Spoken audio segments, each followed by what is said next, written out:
Good morning and a very warm welcome to Billy's Travels on Facebook and of course on YouTube.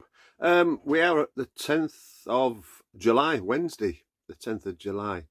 As most of all of my followers, and welcome to the new subscriber, that's 56. We're getting there. Come on, subscribe, please. We could do with a few more. Of the 55 that will know and have followed us, we had our disaster in December. We got to Canterbury en route to Spain and we lost the skylight. Happily, we've got our Billy back thanks to Wayne and NFU, all fixed hopefully. And it's been pretty good since. We had a bit of a rattle yesterday. I've just checked everything over and it's fine. We've also had some modifications done and we're having a few more which I'll go into in a bit. And we've invested some new stuff on the outside of the vehicle, so I'll go through that as well in readiness for our trip down to Canterbury again. Say hello to the longtails, as we call them in the Isle of Man up there. All four of them poking out. Silliness in this place, it really is. Right, I shall turn you round and I shall get my trusty pen. If you follow us from years ago, we always had a trusty pen when we went to France. It's okay, other YouTubers do it and other Facebook friends do it. We've been to France, we've been to so-and-so, so-and-so, so-and-so, and it was lovely. Now, in my view, where the bloody hell's that? I don't know. I always used to do a picture of a map and show you where I've been and where I'm going and where so-and-so, so-and-so, so-and-so Jean is, which I think is a bit more to the point. Then you know exactly whereabouts in France it is, because France is rather large. I'll turn you around first and I'll just explain about this particular trip. Right, to start with, obviously we're going down to Canterbury. Hopefully we get there this time. We're going on the tunnel and we're away for 17 days, coming back on about the 2nd of August. We're going on Monday afternoon, tunnel, and then we're coming back on the ferry on the 2nd, and again a couple of nights in Canterbury, but I'll go through all that as we go along.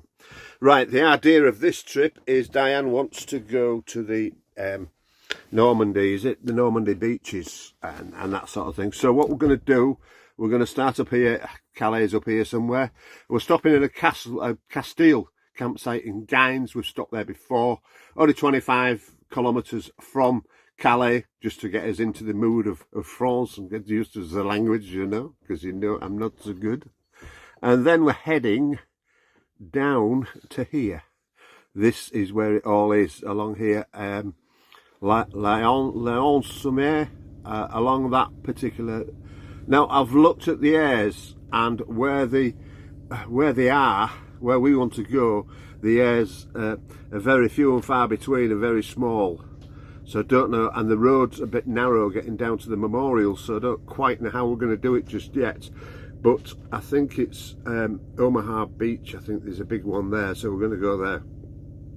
We're going to have possibly 4 days round in this area exploring, and then I want to head, I've always wanted to head down towards Rochelle.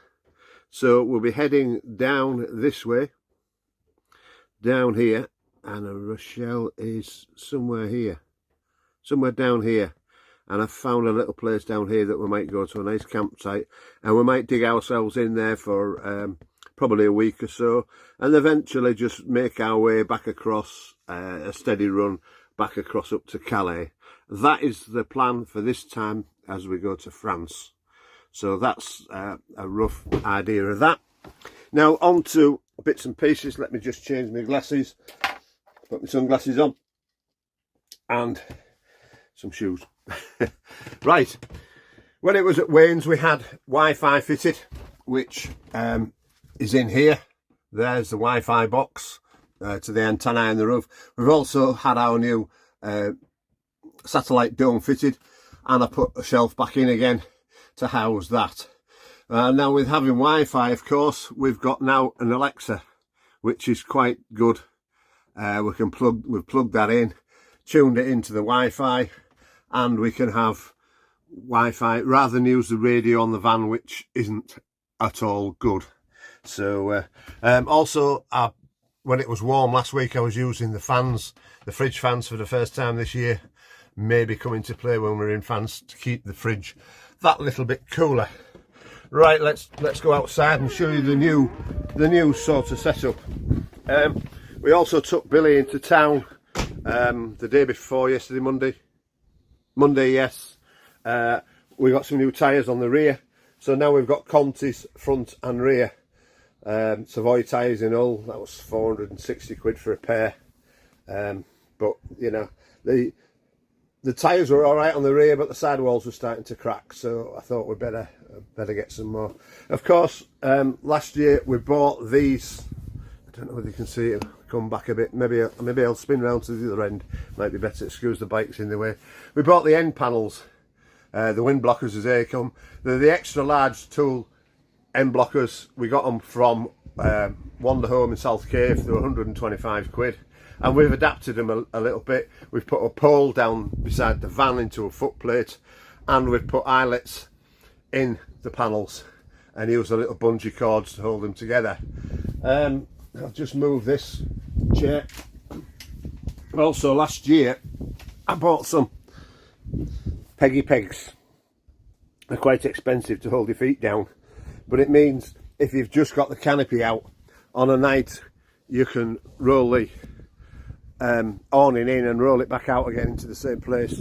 I was going to buy a panel for the front of the wind out awning, but we decided to go with a windbreak for now, and we got this windbreak. It's a 3-section windbreak with sturdies on. It's a Dometic, 4.5 meters long, and I think it works fairly well.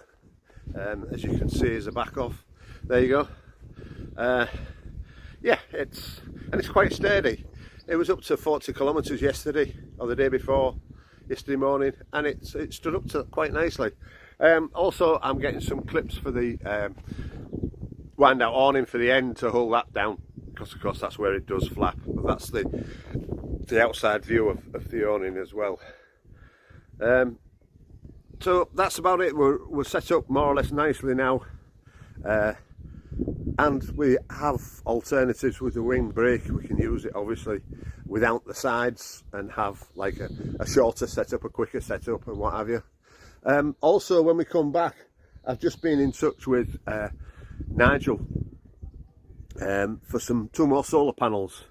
We're having the Swift panel removed on the 5th of August, I think it is, up in Oxford again, Wantage, and we're having an extra solar panel fitted onto the left hand side, so that'll be an extra panel, so we'll have 5 altogether, giving us more than 500 watts of solar coming in. So we're getting somewhere. I think that's the roof full of solar by then, and we're doing away with the Swift solar panel and putting a Victron system in when we're down in Oxford. And then I'm heading up north on the 3rd, 4th, no, the 5th, 6th and 7th, dropping Diane off. She's going home for a few days. I'm mooching about, picking the bikes up, and then we're ready to come back over to Wales and down to the Country and Western show at Malvern, mid-August. Then we're heading to Llangollen in Wales. We have a temporary holiday site booked. We're going to there. In between that, we're going to Portmaddock. I think we're having a few days on a holiday stop there. And after that, we're heading to Shepton Mallet, hopefully, for the 60s and 70s and 80s show down there. See a friend of ours. And also then after that, we're going up to the Monkey Weekend, which is in Skipton, mid-September. Then planning to go across to Dave's, and then mooch about the East Coast, coming south, ready for Brands Hatch in October. Christmas we're possibly spending down in Dawlish, and then hopefully again, we'll try again, if we make it to France this time, again we'll try and get down to Spain for the winter. The winter being, from, in my view, from the 4th of January to the end of March. But we'll fill you in more about that as we go through the year. We've also now got the gizmos, hopefully, in Diane's hands to do video editing and the bits and pieces like everybody else does. That's been everything's been on one take at the moment, so we're trying to cut things out and like the rest of the YouTubers do, we're trying to get with it, and I'm sure we'll get there in the end. But we could do with some more subscribers. 56, yeah, well, I'm pleased with 56, but you know, come on guys, subscribe please, it doesn't cost you anything. And it's just nice to wake up and see there's another one. Right, I won't waffle anymore, that's done enough. Diane's probably had a shower by now, so I'll be allowed back in, and I'll speak to you soon. Bye now.